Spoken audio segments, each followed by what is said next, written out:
me chamo Tiaraju Pablo D'Andrea. Eu atualmente sou professor da Universidade Federal de São Paulo e sou professor também da USP Leste, a famosa EASH, né? Aqui no Hermelino Matarazzo. Então, meus dois locais profissionais estão aqui na Zona Leste de São Paulo, porque eu sou um filho da Zona Leste de São Paulo, né? Eu nasci no bairro da Vila União, que é uma vila incrustada ali no cruzamento das avenidas Águia de Aia com a Avenida Imperador. É um bairro pequeno que está na divisa de 4 grandes distritos, porque esse cruzamento da Águia de Aia com a Imperador divide 4 distritos da Zona Leste: a Ponte Rasa, Itaquera, a Vila Jacuí e o Hermelino Matarazzo. Então eu sou cria dessa quebrada, eu passei toda a minha infância, toda a minha juventude e grande parte da minha vida adulta percorrendo estes territórios da Zona Leste de São Paulo, que eu conheço bem, que eu tive a felicidade de percorrer através de uma curiosidade juvenil, através das andanças da infância. Eu morei uma época da minha vida aqui na Coab 2, bem pertinho de onde a gente está, em frente à Praça Brasil, quando essa Coab 2 ela ainda estava num processo de quase que término da sua construção. Eu morei aqui na década de 80, na Coab 2, quando só tinha os edifícios, não tinha creche, não tinha escola. A Praça Brasil era um lamaçal, onde tinham 2 linhas de ônibus, uma que ia para o metrô Tatuapé e outra que ia para o terminal Parque Dom Pedro.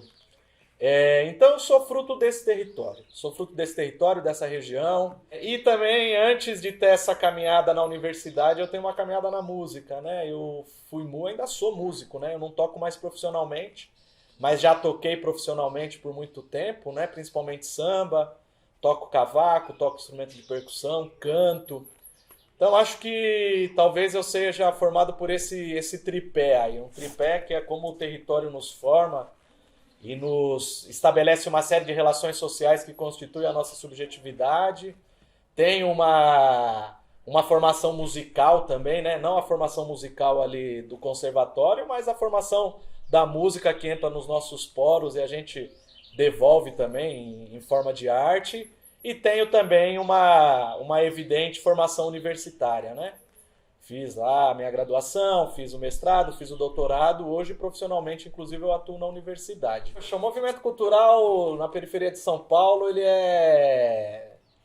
tem antecedentes históricos bastante antigos, né? A própria periferia de São Paulo, eu vou falar mais especificamente da Zona Leste de São Paulo, mas vale para outras periferias também, porque as conformações históricas e sociais das diferentes periferias de São Paulo têm entrecruzamentos. Apesar das diferenças, tem coisas muito parecidas entre o que foram os processos de urbanização da Zona Sul, da Zona Norte, da Zona Leste, né? Principalmente as periferias urbanas e da periferia da Oeste também. Mas esse fenômeno periferia urbana, enquanto processo de urbanização, ele é até um fenômeno relativamente novo, né? Ele se dá com uma explosão demográfica que existe na cidade de São Paulo a partir da década de 40.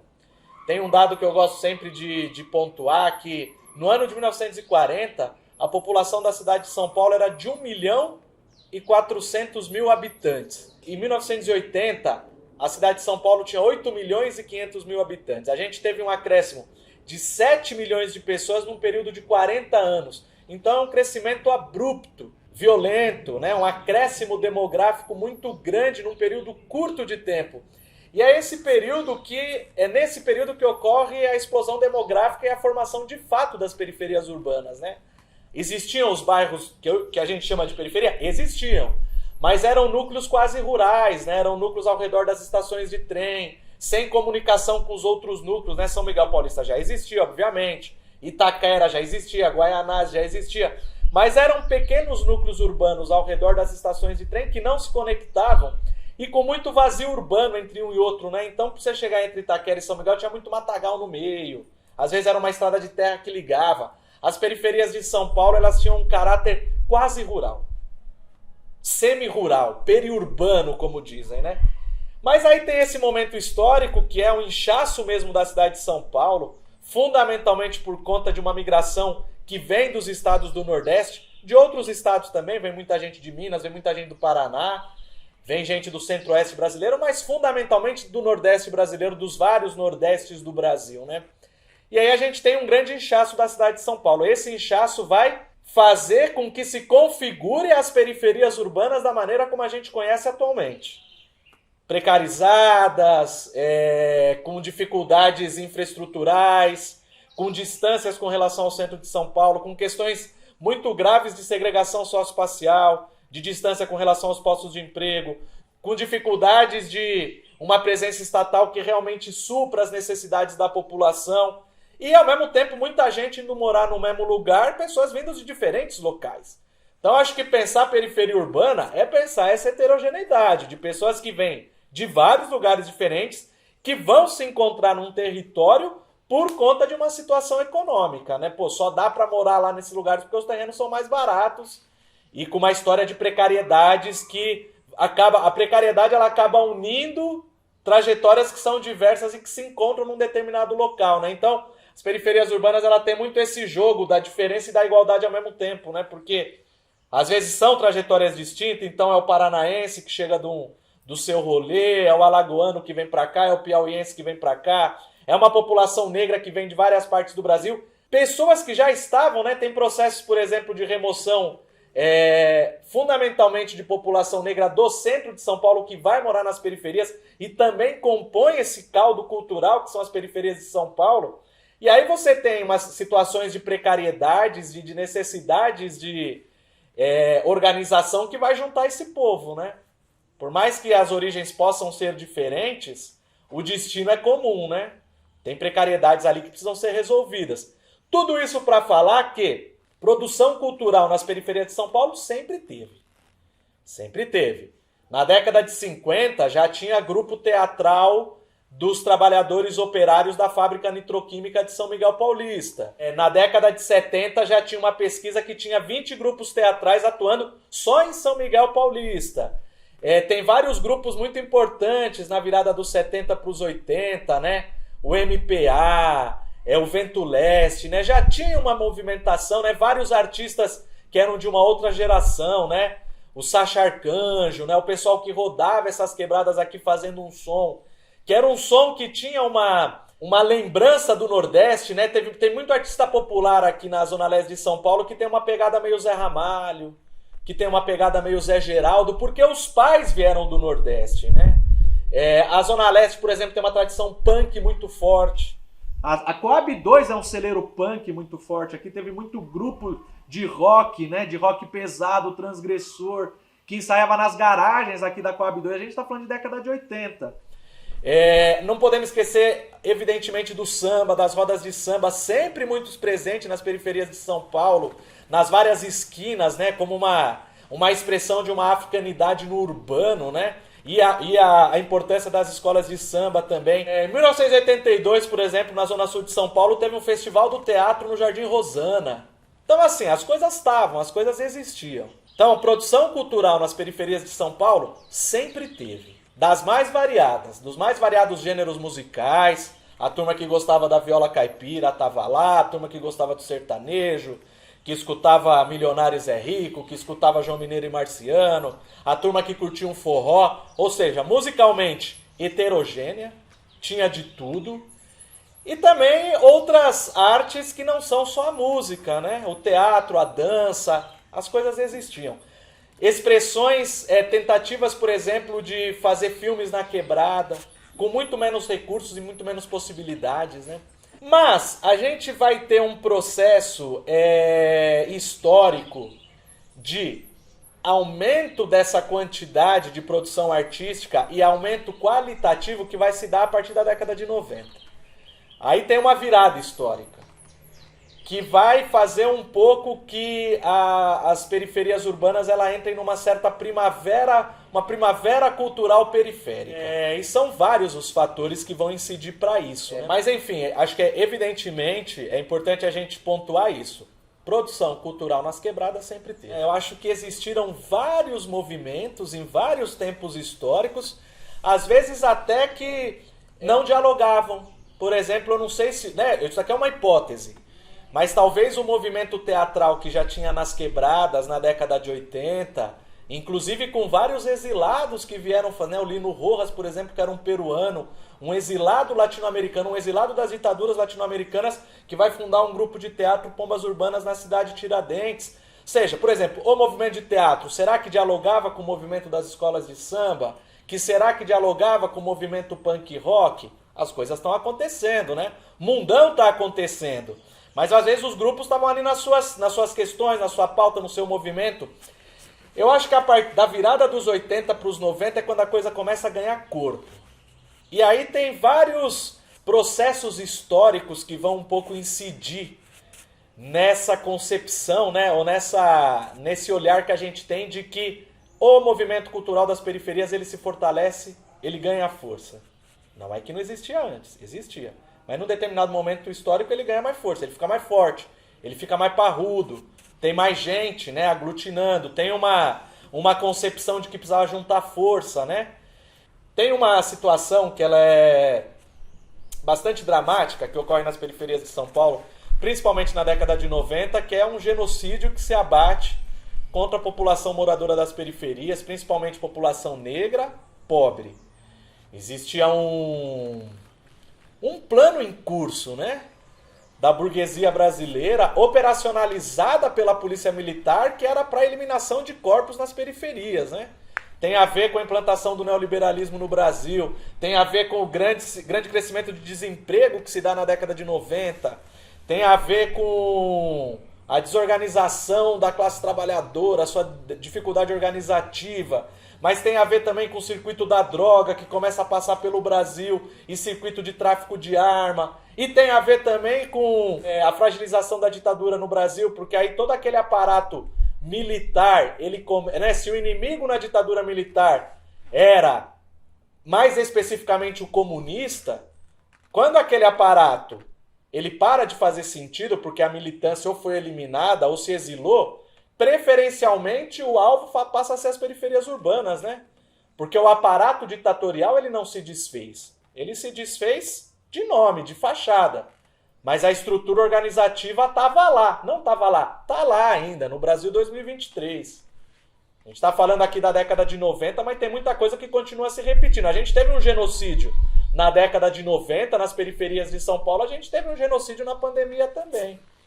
Então, ou seja, o Brasil ele é um país que ele tem esses ciclos históricos, né, de aumento dessa repressão contra os mais pobres, depois você tem algum tempo de coexistência e depois volta esse aumento e essa repressão contra os mais pobres. Na década de 90, a gente estava num período de aumento dessa repressão.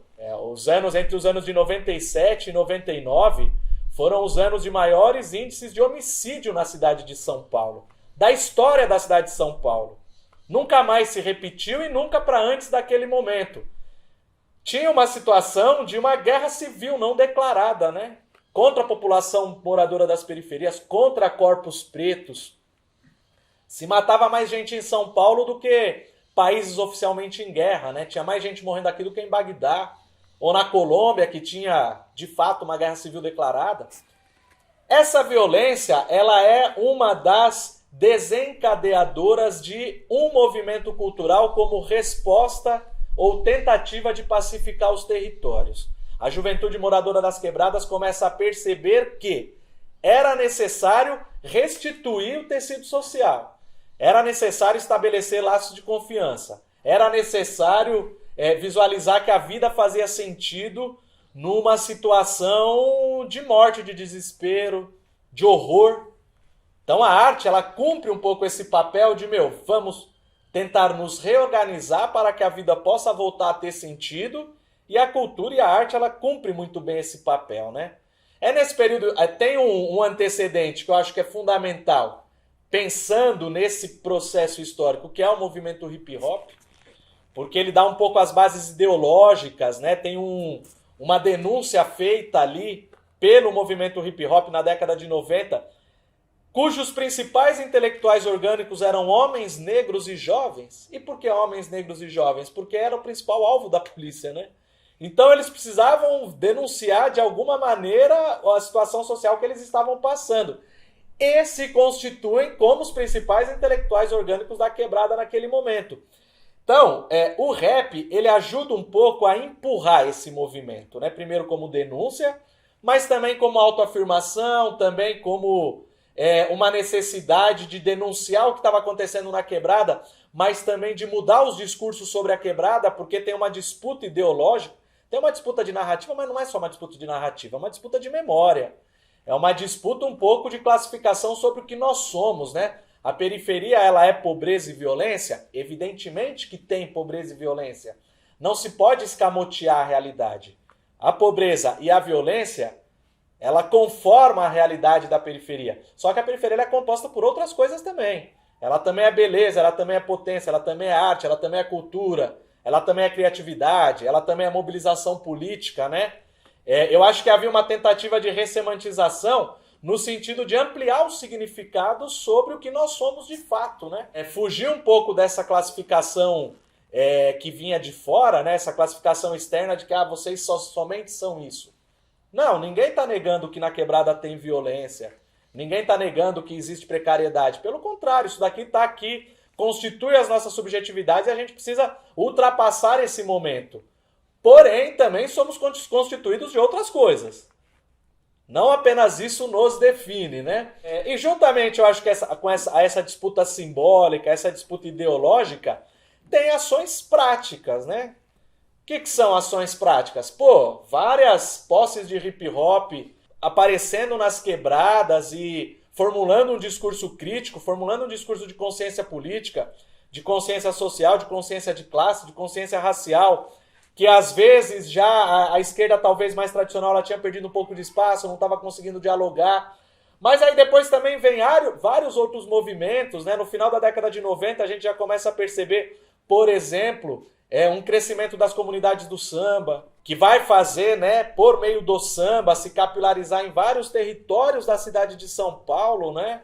Desde Projeto Nosso Samba de Osasco, a Samba da Vela, a Samba da Feira, a Instituto do Samba, a Berço do Samba de São Mateus, a Samba do Congo da Brasilândia, a Colombolo de Apiratininga, né? Você tem um movimento de comunidade do samba em São Paulo forte, né? Pagode da 27 no Grajaú. Você tem um movimento forte que está no rolê do samba, que está fazendo uma discussão crítica com as escolas de samba, que está fazendo uma discussão crítica com a industrialização do pagode, que está pensando, pô, a gente precisa estar no território, a gente precisa formar comunidade. Em paralelo com o rolê do samba tem o rolê da literatura marginal, né? Que aí são escritores e escritoras oriundas das quebradas que estão querendo contar suas histórias, estão querendo falar dos seus territórios, estão querendo formular sobre si mesmos, né? E sobre si mesmas. Ou às vezes não, às vezes estão querendo criar ficção, e é legítimo que o artista da quebrada também crie ficção, né? Não precisa necessariamente estar fazendo a narrativa da quebrada, mas tem um movimento forte de literatura marginal, né? Que vai aí produzir várias escritoras e escritores, e o movimento da literatura marginal ou literatura periférica vai impulsionar o movimento dos slams posteriormente, né? Porque a poesia falada, e aí a gente tem todo um rolê de slams e de saraus na cidade de São Paulo que é muito importante, né? Sarau que dizem os umbigos, sarau da brasa, sarau elo da corrente, sarau do binho, coperifa. Então são vários movimentos que eles vão acontecendo ao mesmo tempo em várias linguagens artísticas distintas, mas que talvez tenham como um pressuposto comum essa necessidade de se expressar politicamente por meio da arte.